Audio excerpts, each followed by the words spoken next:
Olá, eu sou o André Barcelos, evangelista na Casa do Senhor e congregante na Igreja Evangelho de Cristo aqui em Brasília. Seja bem-vindo ao nosso devocional de hoje, que eu preciso te dizer. Hoje, na verdade, é dia 14 de abril, segunda-feira. Mas ontem, no domingo, dia 13, eu estava completamente sem voz. Eu pude fazer meu devocional, mas eu não conseguia falar, por isso não gravei o nosso devocional de ontem. Estou gravando na segunda-feira, estarei gravando também no gerúndio. Vou gravar imediatamente após esse aqui o devocional de hoje, segunda-feira, tá bom? Mas espero que vocês não fiquem tristes, decepcionados, porque ontem eu não consegui gravar, completamente sem voz para poder fazer a gravação. Mas hoje estou recuperando ainda. A voz está falha, mas já dá para me ouvir. Ontem vocês não conseguiriam me ouvir. Eu vou trazer uma reflexão do pastor Augusto Nicodemos que eu achei maravilhosa. E é algo que eu já preguei, mas o conhecimento daquele homem é outro nível. Como diriam alguns flamenguistas, é de outro patamar. Ele disse assim: quem realmente conhece o Evangelho não abandona a fé quando se decepciona com os homens. E infelizmente nós vemos muitas pessoas abandonando primeiramente a igreja e imediatamente depois, por consequência, abandonando a fé. Depois as pessoas dizem assim: mas eu não preciso estar na igreja para ter fé. Não, você não precisa estar na igreja para ter fé, mas quando você tem fé, você fica firme numa igreja. Então algo assim, é uma consequência. Agora, quando as pessoas perdem a fé, elas abandonam tudo e, por consequência também, abandonam a Deus, aos seus mandamentos, decretos, desígnios e as ordens de Deus. Por isso, se você não conhece o Evangelho ainda, venha conosco nesse devocional. Vamos buscar a Deus, em Deus esse conhecimento para que nunca abandonemos a nossa fé. Bom, como a minha voz ainda está se recuperando, vou tentar falar o mínimo, falar das coisas, né? Vou orar junto com vocês, vamos orar e fazer a leitura, porque se eu ficar explanando aqui, a minha voz vai embora, eu não consigo gravar a de hoje, dia 14. Então vamos orar rapidamente. Santo Deus eterno, Pai, eu quero te agradecer por mais este dia. Estamos gravando hoje o nosso devocional do domingo, dia 13, que infelizmente eu não pude gravar por estar sem voz. Mas eu te agradeço por trazer de volta, Senhor, minha voz e poder fazer esse devocional junto com os meus irmãos hoje. Que o Senhor abençoe cada um de nós e a tua palavra possa entrar no nosso coração, tornando-nos cada vez mais santos e mais próximos do Senhor. É o que eu te peço e te agradeço em nome de Jesus. Amém. Amém? Então vamos lá, vamos continuar a leitura do primeiro livro dos Reis, no capítulo 9, depois 10 e 11, e Atos 21. Como eu já disse para vocês, os capítulos do livro de 1 Reis são muito grandes, então nós não faremos comentários sobre o que nós vamos ler, beleza? Então vamos lá. Capítulo 9 do primeiro livro de Reis.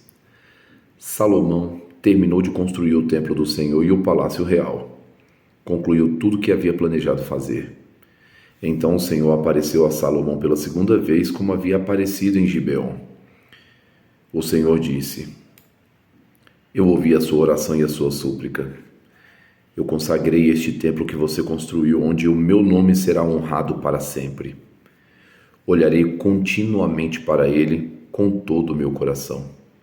Quando você, se me seguir com integridade e retidão, como fez o seu pai Davi, obedecendo a todos os meus mandamentos, decretos e estatutos, eu estabelecerei o trono da sua descendência sobre Israel para todo sempre. Pois eu fiz uma promessa a seu pai Davi: um dos seus descendentes sempre se sentará no trono de Israel. Mas, se você ou seus descendentes me abandonarem e desobedecerem os meus mandamentos e decretos, seguindo e adorando outros deuses, arrancarei Israel dessa terra que lhes dei. Rejeitarei este templo que consagrei em meu nome e farei de Israel objeto de zombaria e desprezo entre as nações. E embora este templo seja agora imponente, todos aqueles que passarem perto dele ficarão chocados e horrorizados e vão perguntar: por que o Senhor fez coisas tão terríveis com essa terra e com este templo? E a resposta será: porque os israelitas abandonaram o Senhor seu Deus que os tirou e que tirou seus antepassados da terra do Egito, e em lugar dele adoraram outros deuses, se prostraram diante de outros deuses. Por isso o Senhor trouxe sobre eles essas calamidades. Salomão levou 20 anos para construir o templo do Senhor e o palácio real. Depois desse tempo, Salomão deu a Irão, rei de Tiro, 20 cidades da Galileia. Irão havia fornecido toda a madeira de cedro e de cipreste e todo o ouro que Salomão havia pedido. Contudo, quando Irão veio de Tiro para ver as cidades que Salomão lhes tinha dado, não ficou nada satisfeito com elas. Mas que espécie de cidades são essas, meu irmão? Perguntou ele. Então Irão chamou aquela cidade de Cabu, como é conhecida até hoje. Irão tinha enviado a Salomão 4.200 quilos de ouro. Este é o relato do trabalho forçado que o rei Salomão impôs para a construção do templo do Senhor, do palácio do real, do aterro e do muro de Jerusalém, além das cidades de Azor, Megido e Gezer. O faraó, rei do Egito, havia atacado e conquistado Gezer. Ele matou seus habitantes cananeus e incendiou a cidade e a deu como presente à sua filha, quando ela se casou com Salomão. Assim Salomão reconstruiu a cidade de Gezer. Também construiu Bet-Horon Baixa, Baalat e Tamar, no deserto daquela região. Ele construiu cidades para servirem como centros de armazenamento e também cidades para os seus carros de guerra e cavalos. Construiu tudo o que desejou em Jerusalém, no Líbano e em todo o seu reino. Ainda havia na terra habitantes que não eram israelitas: amorreus, hititas, ferezeus, heveus e jebuseus. Eram descendentes das nações que os israelitas não haviam destruído completamente. Salomão os recrutou para os trabalhos forçados, e é nessa condição que eles trabalham até hoje. Mas Salomão não recrutou nenhum israelita para trabalhos forçados. Eles o serviram como soldados, como funcionários do governo, como oficiais e capitães do seu exército, comandantes de carros de guerra e cavaleiros. Nomeou 550 israelitas para supervisionar os trabalhos dos seus vários projetos. Salomão transferiu a residência da sua esposa, a filha de Faraó, da cidade de Davi para o novo palácio que havia construído para ela. Depois, construiu o aterro. 3 vezes por ano Salomão apresentava holocaustos e ofertas de paz sobre o altar que havia construído para o Senhor e também queimava incenso perante o Senhor. Assim, ele terminou o trabalho de construção do templo. O rei Salomão também construiu navios em Ezion-Geber, um porto próximo a Elat, na terra de Edom, às margens do Mar Vermelho. Irão enviou uma frota com marinheiros experientes para servirem nas tripulações dos navios, junto com os marinheiros de Salomão. Navegaram a Ofir e trouxeram para Salomão 14.700 quilos de ouro. Capítulo 10. Quando a rainha de Sabá ouviu falar da fama de Salomão, que honrava o nome do Senhor, foi até ele para pô-lo à prova com perguntas difíceis. Chegou a Jerusalém com uma comitiva numerosa e uma intensa caravana de camelos carregados de especiarias, grande quantidade de ouros e pedras preciosas. Quando se encontrou com Salomão, conversou com ele a respeito de tudo que tinha em mente. Salomão respondeu a todas as suas perguntas. Nada era difícil demais para o rei explicar. Quando a rainha de Sabá percebeu quanto Salomão era sábio e viu o palácio que ele havia construído, a comida que era servida às mesas do rei, os alojamentos, a organização de seus oficiais e servos, os trajes esplêndidos que vestiam, os copeiros da corte e os holocaustos que o Salomão oferecia no templo do Senhor, ela ficou muito admirada. Disse ela ao rei: é verdade tudo o que eu ouvi em meu país a respeito das suas realizações e da sua sabedoria. Eu não acreditava no que diziam até que cheguei aqui e vi com os meus próprios olhos. Aliás, eles não tinham me contado nem a metade. A sua sabedoria e prosperidade vão muito além do que eu ouvi. Como deve ser feliz o seu povo. Que privilégio para seus oficiais estarem em sua presença todos os dias ouvindo a sua sabedoria. Louvado seja o Senhor seu Deus, que se agradou de você e te colocou no trono de Israel. Por causa do amor eterno do Senhor por Israel, ele o fez rei para governar com justiça e retidão. Então ela presenteou o rei com 4.200 quilos de ouro, especiarias em grande quantidade e pedras preciosas. Nunca mais foram recebidas tantas especiarias quanto as que a rainha de Sabá deu ao rei Salomão. Além disso, os navios de Irão trouxeram ouro de Ofir e grandes carregamentos de madeira de sândalo e pedras preciosas. O rei usou a madeira de sândalo para fazer corrimões para o templo e para o palácio real, e também liras e harpas para os músicos.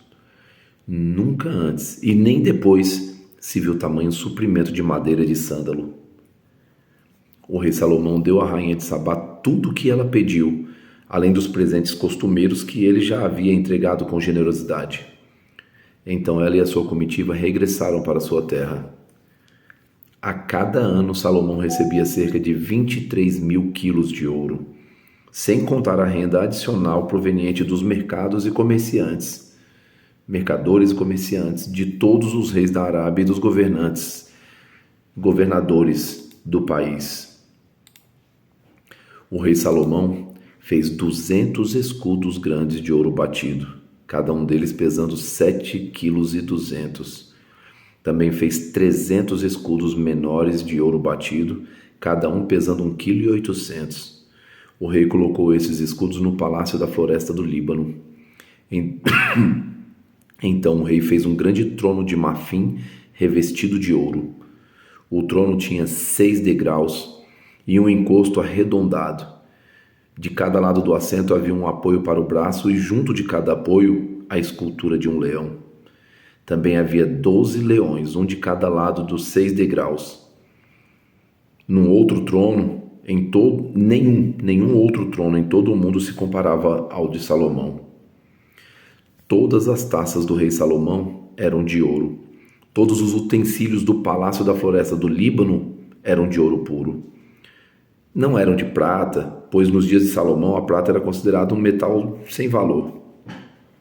O rei tinha uma frota de navios mercantes que navegavam com os navios de Irão. Uma vez a cada 3 anos as embarcações voltavam trazendo ouro, prata, marfim, macacos, pavões. Salomão se tornou o mais rico e sábio de todos os reis da terra. Gente de todas as nações vinha consultá-lo e ouvir a sabedoria que Deus lhe tinha dado. A cada ano os visitantes traziam presentes de ouro e prata, roupas, armas, especiarias, cavalos e mulas. Salomão ajuntou muitos carros de guerra e cavalos. Ele possuía 1.400 carros de guerra, 12.000 cavalos. Mantinha alguns deles nas cidades designadas para guardar esses carros de guerra e outros perto dele em Jerusalém. O rei tornou a prata tão comum em Jerusalém como as pedras. Ele havia tanta madeira valiosa de cedro como as figueiras bravas que cresciam nas colinas de Judá. Os cavalos de Salomão eram importados do Egito e da Sicília.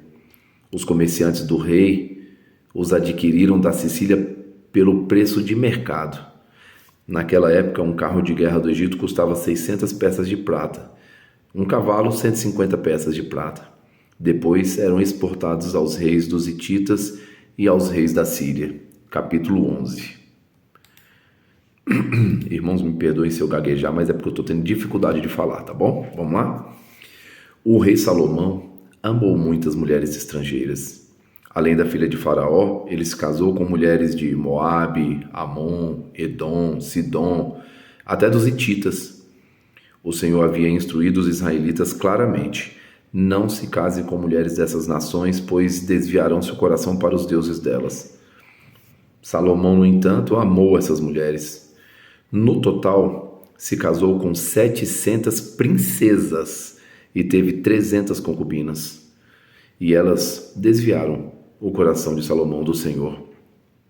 Quando Salomão já era idoso, elas o induziram a adorar outros deuses em vez de ser inteiramente fiel ao Senhor seu Deus, como Davi seu pai tinha sido. Salomão adorou Astarote, a deusa dos Sidônios, a Moloque, o repulsivo deus dos amonitas. Com isso, Salomão fez o que era mal aos olhos do Senhor. Ele se recusou a seguir inteiramente o Senhor como seu pai Davi tinha feito. No monte que fica a leste de Jerusalém, chegou a construir um altar de culto para Camus, o repulsivo deus de Moabe, e outro para Moloque, o repulsivo deus dos amonitas. Salomão construiu esses lugares de culto para que as suas esposas estrangeiras queimassem incenso e oferecessem sacrifícios aos deuses delas. O Senhor se irou com Salomão, porque o coração dele tinha se desviado do Senhor, o Deus de Israel, que lhe havia aparecido 2 vezes. Deus tinha advertido Salomão especificamente de que não adorasse outros deuses.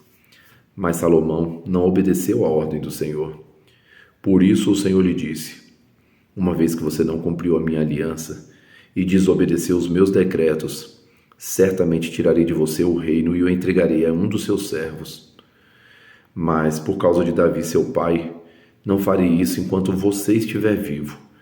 Tirarei o reino do seu filho, e ainda assim não tirarei dele o reino inteiro. Deixarei que governe sobre uma tribo por causa do meu servo Davi e de Jerusalém, a cidade que eu escolhi. Então o Senhor levantou o edomita Hadade da família real de Edom para ser adversário de Salomão. Anos antes, Davi tinha derrotado Edom. Joabe, comandante do exército de Davi, tinha ficado para trás a fim de enterrar alguns soldados israelitas mortos na batalha. Enquanto estavam ali, mataram todos os homens de Edom. Joabe e o exército de Israel tinham permanecido ali 6 meses até matarem todos os edomitas.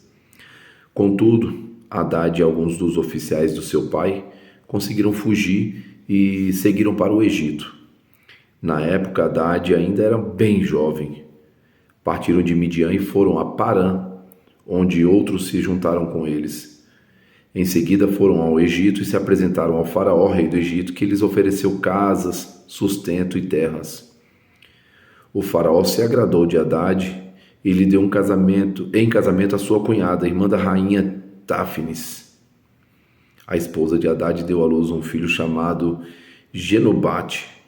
Táfnis o criou na casa do faraó, entre os próprios filhos do faraó. Quando chegou a Hadade no Egito a notícia de que Davi e seu comandante Joabe estavam mortos, ele disse a faraó: me deixe voltar para minha terra. Por quê? Perguntou o faraó. O que lhe falta aqui para que você queira voltar para sua terra? Não me falta nada, respondeu ele. Ainda assim eu peço que me deixe voltar. Deus também levantou Rezon, filho de Eliada, para ser adversário de Salomão. Rezon havia fugido do seu senhor Hadadezer, rei de Zobá, e se tornado líder de um bando de rebeldes. Depois que Davi derrotou Hadadezer, Rezon e os seus homens fugiram para Damasco, onde Rezon se tornou um rei. Ele foi inimigo ferrenho de Israel durante o resto do reinado de Salomão, e assim como Hadade, causou muitos problemas. Rezon continuou a reinar na Síria e odiava Israel profundamente. Outro líder rebelde foi Jeroboão, filho de Nebate, um dos próprios oficiais de Salomão. Veio da cidade de Zeredá, em Efraim, e a sua mãe era viúva e se chamava Zerua. Esta é a história por trás da sua rebelião. Salomão estava construindo o aterro e reparando os muros da cidade de Davi, seu pai. Jeroboão era um jovem muito capaz e, quando Salomão viu como era diligente, encarregou dos trabalhadores das tribos de Efraim e de Manassés, os descendentes de José. Só que certo dia, quando Jeroboão saía do Egito, Aías, profeta de Siló, encontrou-se com ele no caminho. Aías estava vestindo uma capa nova. Enquanto os dois estavam sozinhos no campo, Aías pegou a sua capa nova, rasgou em 12 partes. Ele disse a Jeroboão: fique com 10 pedaços, pois assim diz o Senhor, o Deus de Israel. Estou prestes a tirar o reino das mãos de Salomão e entregar 10 tribos a você. Contudo, deixarei uma tribo para ele por causa do meu servo Davi e de Jerusalém, a cidade que escolhi dentre todas as tribos de Israel. Pois Salomão me abandonou e adorou Astarote, a deusa dos Sidônios, Camus, o deus de Moabe, e Moloque, o rei dos Amonitas. Ele não seguiu meus caminhos nem fez o que me agrada. Ele não obedeceu os meus decretos e estatutos como fez Davi seu pai. Contudo, não vou tirar dele o reino inteiro agora. Por causa do meu servo Davi, a quem eu escolhi, e que obedeceu os meus mandamentos e decretos, eu vou manter a minha aliança. Salomão será mantido no governo enquanto ele viver. Mas eu vou tirar o reino do filho dele e darei 10 tribos a você. O filho de Salomão terá uma tribo para que os descendentes do meu povo Davi continuem a brilhar como lâmpada em Jerusalém, a cidade que escolhi como lugar para o meu nome. Eu o colocarei no trono de Israel e você governará sobre tudo o que o seu coração desejar. Se me der ouvidos e der ouvidos ao que eu digo, seguindo os meus caminhos e fizer o que me agrada, se você obedecer os meus estatutos e mandamentos como fez meu servo Davi, eu sempre estarei com você. Estabelecerei em você uma dinastia como fiz com Davi e lhe darei Israel. Por causa do pecado de Salomão, vou castigar os descendentes de Davi, mas não para sempre. Salomão tentou matar Jeroboão, mas ele fugiu para junto de Sisaque, rei do Egito, e ficou ali até a morte de Salomão. Os demais acontecimentos do reinado de Salomão, incluindo todos os seus feitos e a sua sabedoria, estão registrados no livro dos Atos de Salomão. Salomão reinou por 40 anos sobre todo Israel em Jerusalém. Quando morreu e se reuniu aos seus antepassados, foi sepultado na cidade de Davi, seu pai. Seu filho Roboão foi o seu sucessor. E agora nós vamos para Atos capítulo 21. Vamos lá? Depois de nos despedirmos, navegamos em direção à ilha de Cós. No dia seguinte chegamos a Rhodes e então a Pátara. Ali embarcamos num navio que partia para a Fenícia. Avistamos a ilha de Chipre, passamos por ela à nossa esquerda e aportamos em Tiro, na Síria, onde o navio deixaria sua carga. No desembarque encontramos os discípulos que ali viviam e ficamos com eles por uma semana. Pelo Espírito, eles advertiam Paulo de que não fosse a Jerusalém. Ao fim do nosso tempo ali, voltamos ao navio e toda a congregação, incluindo mulheres e crianças, saiu da cidade e nos acompanhou até a praia. Ali nos ajoelhamos, oramos e nos despedimos. Então subimos a bordo e eles voltaram para casa. Depois que partimos de Tiro, chegamos a Ptolemaida, onde saudamos os irmãos e passamos um dia. No dia seguinte prosseguimos para Cesareia e nos hospedamos na casa de Filipe, o evangelista, um dos 7 que tinham servido na igreja de Jerusalém. Ele tinha 4 filhas solteiras que profetizavam. Muitos dias depois chegou da Judéia um profeta chamado Ágabo.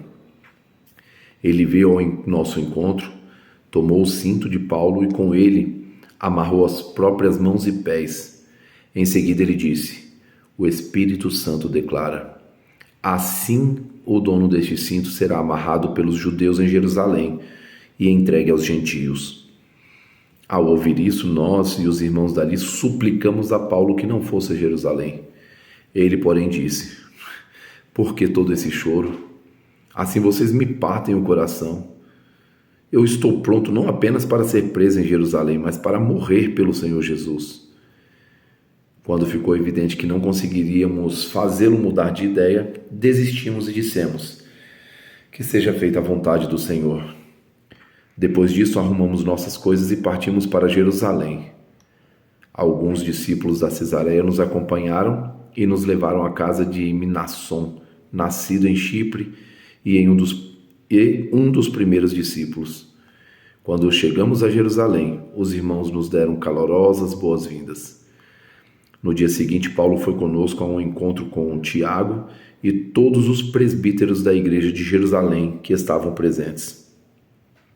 Depois que Paulo os cumprimentou, relatou em detalhes o que Deus havia realizado entre os gentios por meio do seu ministério. Quando ouviram isso, louvaram a Deus e disseram: "Você sabe, irmão, quantos milhares de judeus também creram e todos eles seguiram à risca a lei de Moisés. Mas eles foram informados de que você ensina todos os judeus que vivem entre os gentios a abandonarem a lei de Moisés. Eles ouviram que você os instrui a não circuncidarem os filhos e nem seguirem os estatutos ou os costumes judaicos. O que faremos? Certamente eles saberão que você chegou. Queremos que você faça o seguinte: temos aqui 4 homens que cumpriram um voto. Vá com ele ao templo e participe da cerimônia de purificação. Pague as despesas para realizar um ritual de raspar a cabeça. Então todos saberão que os rumores são falsos e que você, mesmo sendo quem é, cumpre as leis judaicas. Quando os convertidos gentios, quanto aos convertidos gentios, devem fazer aquilo que pedimos por carta: abster-se de comer alimentos oferecidos a ídolos, de consumir o sangue ou a carne de animais estrangulados e de praticar a imoralidade sexual. No dia seguinte, Paulo se purificou junto com aqueles homens e entrou no templo. Declarou quando terminariam os dias da purificação e quando seria oferecido sacrifício em favor deles. Estando os 7 dias quase no fim, alguns judeus da província da Ásia viram Paulo no templo e incitaram a multidão contra ele. Agarrem-no! E eles gritavam: Homens de Israel, nos ajudem! Este é o homem que fala contra o nosso povo em toda parte. É ele que ensina todos a desobedecerem às leis judaicas. Fala contra o templo e até profana este santo lugar, trazendo gentios para dentro dele. Antes, tinham visto Paulo na cidade de Trófimo, um gentio de Éfeso, e concluíram que Paulo o havia levado para dentro do santuário. Toda a cidade se agitou com essas acusações e houve grande tumulto. A multidão agarrou Paulo e o arrastou para fora do templo, e imediatamente foram fechadas as portas. Quando procuravam matar Paulo, chegou o comandante do exército romano a notícia de que toda Jerusalém estava em reboliço. No mesmo instante, ele chamou seus soldados e oficiais e correu para o meio da multidão. Quando viram o comandante e os soldados se aproximarem, pararam de espancar Paulo. Então o comandante o prendeu e mandou que o amarrassem com 2 correntes. Em seguida perguntou à multidão quem era ele e o que ele tinha feito. Uns gritavam uma coisa, outros gritavam outra coisa. Eles não conseguiam descobrir a verdade no meio de todo aquele tumulto. Então ordenou que Paulo fosse levado à fortaleza. Quando Paulo chegou às escadas, o povo se tornou tão violento com os soldados que eles tiveram de levantá-lo nos ombros para protegê-lo. E a multidão foi atrás gritando: matem-no, matem-no! Quando Paulo estava prestes para ser levado à fortaleza, disse ao seu companheiro: eu posso ter uma palavra com o Senhor? Agora, surpreso, o comandante perguntou: você fala grego? Não é você o egípcio que liderou uma rebelião algum tempo atrás e levou consigo ao deserto 4.000 assassinos? E Moisés respondeu: não, Senhor. Eu sou judeu e sou também cidadão de Tarso, cidade importante da Sicília. Por favor, permita-me falar com esta gente. O comandante concordou, de modo que Paulo ficou em pé na escadaria e fez sinal para que todos se calassem. Logo um silêncio profundo envolveu a multidão e ele lhes falou em aramaico, o idioma deles. E aqui, meus queridos, nós fechamos nosso devocional de hoje, domingo, dia 13 de abril de 2025. Que Deus te abençoe muito. Não se esqueça de deixar o seu like, o seu coraçãozinho. Compartilhe esse vídeo, me ajuda a divulgar esse trabalho de leitura bíblica, tá bom? Que Deus te abençoe e até amanhã, em nome de Jesus.